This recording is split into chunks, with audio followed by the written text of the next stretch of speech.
highly anticipated delegation led by U.S. Senator WWII has arrived in Taiwan for a 2-day visit as part of a tour of Indo-Pacific allies.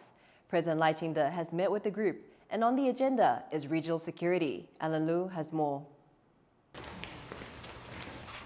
Taiwan President Lai Ching-te welcomes the U.S. congressional delegation, led by Senate Armed Services Committee Chair Roger Wicker and Deb Fischer.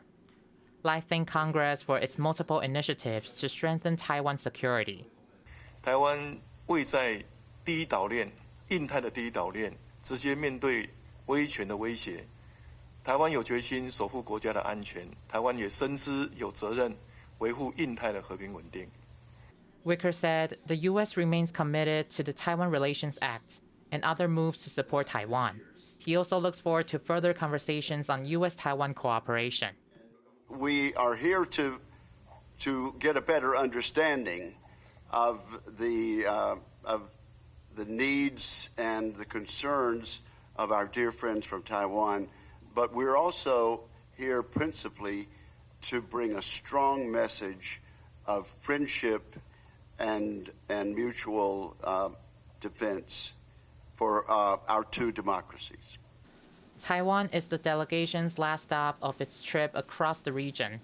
It also comes before China holds its military parade in early September, and as lawmakers prepare to review Taiwan's new proposed defense budget. Fu Huahong and Alan Liu for TaiwanPlus. Former Taiwan President Ma Ying-jeou is accusing the current government of not doing enough to commemorate victory against Japan at the end of World War II. 很遗憾的是，民进党政府不愿承认抗日这个历史。赖清德总统他不用抗战，他用中战。This year marks the 80th anniversary of Japan's surrender and the end of World War II, and the fight against the Japanese invasion remains a touchy subject among Taiwan's political parties, as well as with the other side of the strait. Former President Ma belongs to Taiwan's opposition Kuomintang, that was the ruling party of China during World War II before it fled to Taiwan in 1949. The party has emphasized its role in Japan's defeat. The Mainland Affairs Council said Friday the government has not forgotten the country's history. 国防部、退辅会等等都已经在举办相关的纪念活动，那铭记这段中华民国反抗集权、反抗侵略的史实啊。那中华民国政府并没有忘记中华民国的历史。The council also clapped back at China, which is preparing a major event to celebrate what they call their victory over Japan.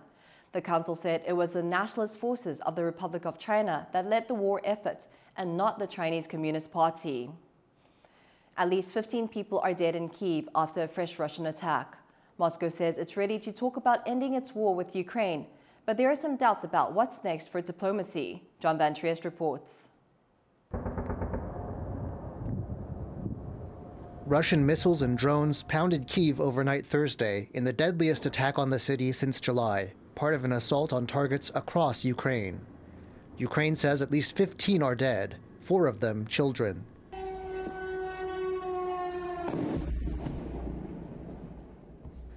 The strikes hit homes, and neighbors are left trying to dig each other out of the rubble. The missile hit, and people were simply thrown by the impact. They were just lying there. There was a woman, a wife, and a child. The woman was under a cement block. Her head was cut, split open.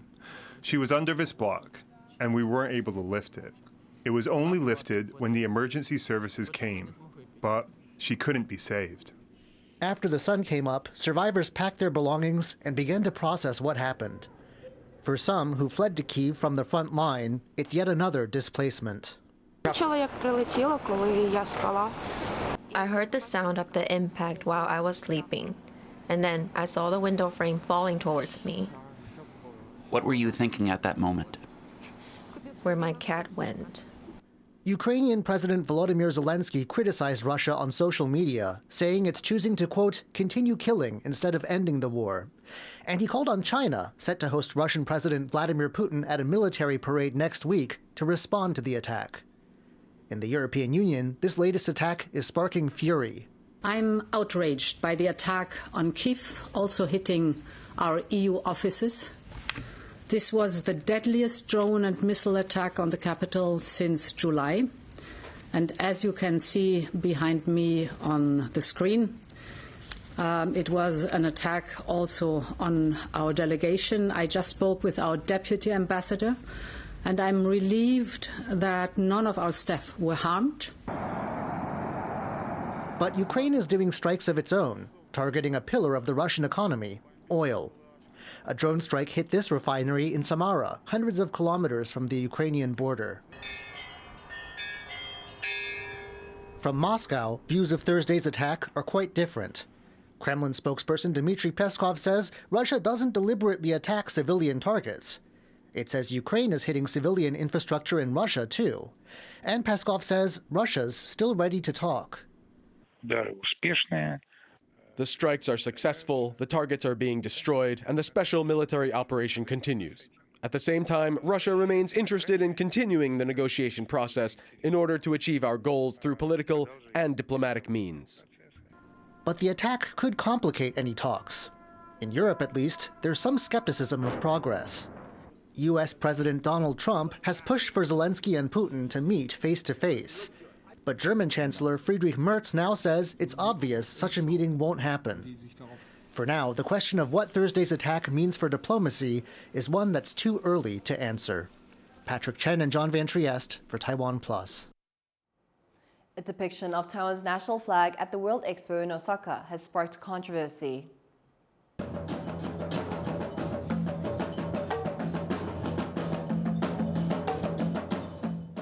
The image appeared on the backdrop of a performance by various Taiwanese artists.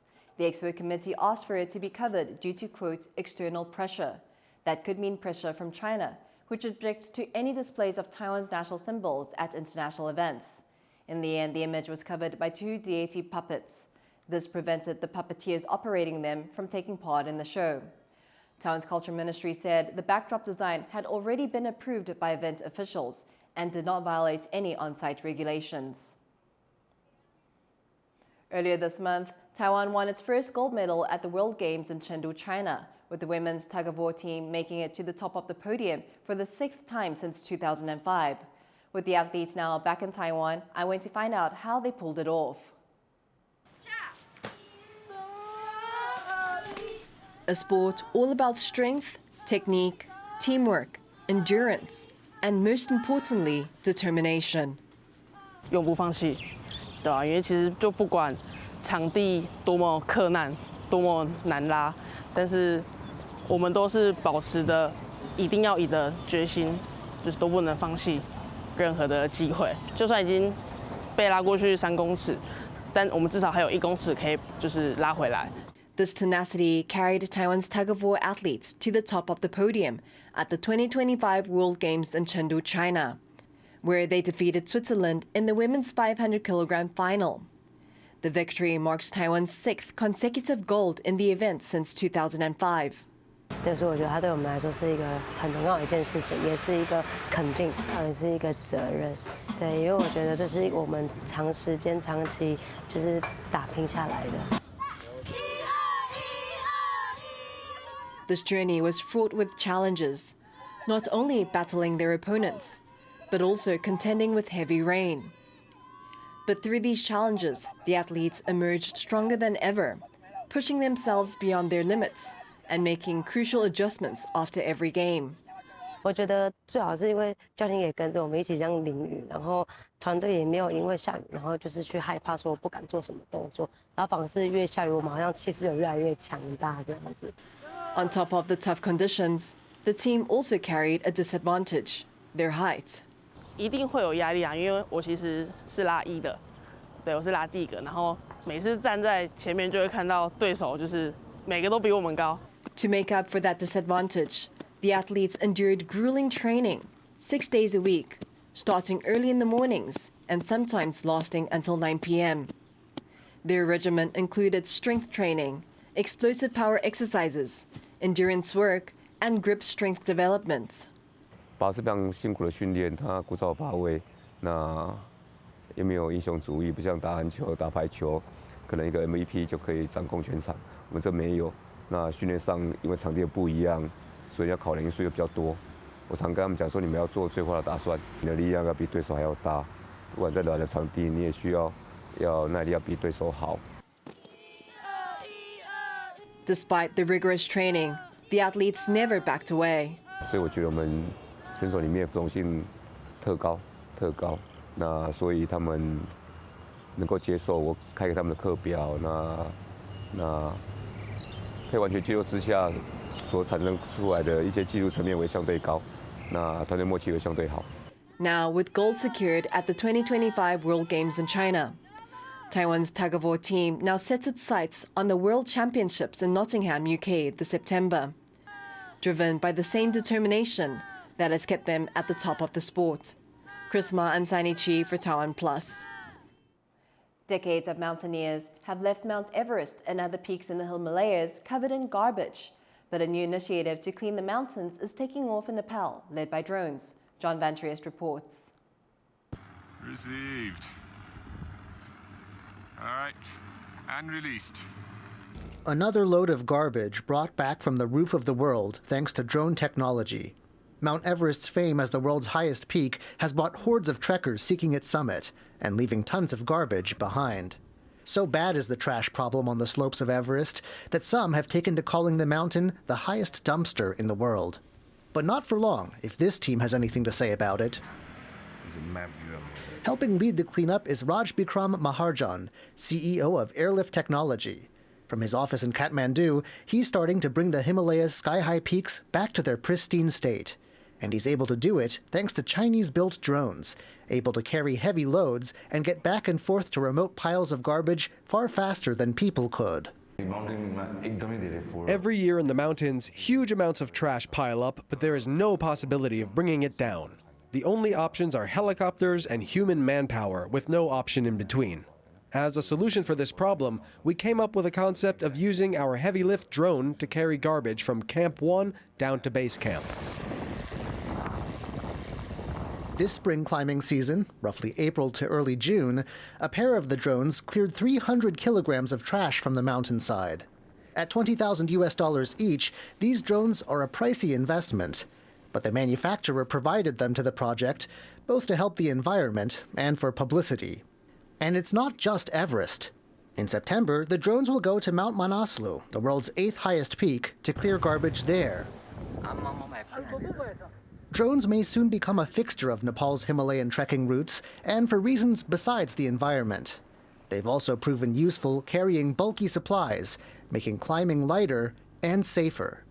Nima Rinji Sherpa, the youngest person to climb all of the world's 14 peaks over 8,000 meters, is among the mountaineers excited about the possibilities. Seeing a team, the people in the fixing team, they were very happy because now they don't have to carry ladders or oxygen bottle or ropes while fixing the route.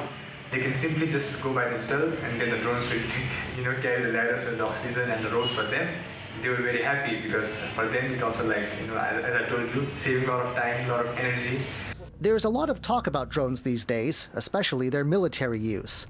But Airlift Technology's boss says his company is focused on showing the peaceful uses drones have, from cleanup work to helping mountaineers in need. It is not just wars where the drones are used, it is also used to save lives and also protect the environment.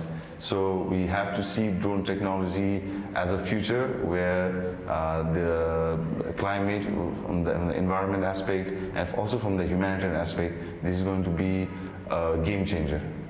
And he's starting it in the highest places humans can tread. Klein Wang and John Van Triest for TaiwanPlus. Thank you for watching What's Up Taiwan. We end tonight with images of Lucy, the iconic human ancestor, whose remains are now on display in Europe for the very first time. I'm Sani Shi. Take care and see you next time.